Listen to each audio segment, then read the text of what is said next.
ऐसा राहुल गांधी ने कहा था। इस बीच बड़ी खबर आ रही है, टीएमसी की महुआ मोइत्रा सुप्रीम कोर्ट से रुजू हुई हैं। टीएमसी की रुकने पार्लियामेंट हैं, कृष्णा नगर से मुंतखब हुई हैं महुआ मोइत्रा।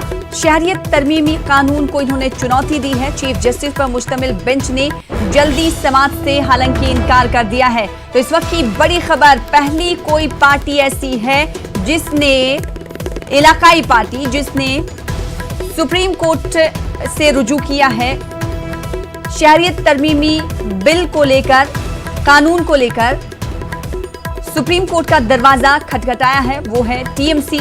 टीएमसी की महुआ मोइत्रा सुप्रीम कोर्ट पहुंची और उन्होंने शहरियत तरमीमी कानून को चुनौती दी, जिस पर चीफ जस्टिस पर मुश्तमिल बेंच ने जल्द समाअत से इनकार कर दिया है। महुआ मोइत्रा वो खातून रुकने पार्लियामेंट हैं जिन के तेवर पहली बार ये कृष्णा नगर से मुंतखब हुई हैं। टीएमसी लीडर हैं, रुकने पार्लियामेंट हैं और इनके तेवर से पूरी दुनिया वाकिफ उस वक्त हुई थी जब पार्लियामेंट में पहली बार वो बहस में हिस्सा ले रही थी और पुरजोर अंदाज में उन्होंने 3 तलाक बिल पर अपना एहतजाज दर्ज कराया था अपनी बातों के जरिए। तो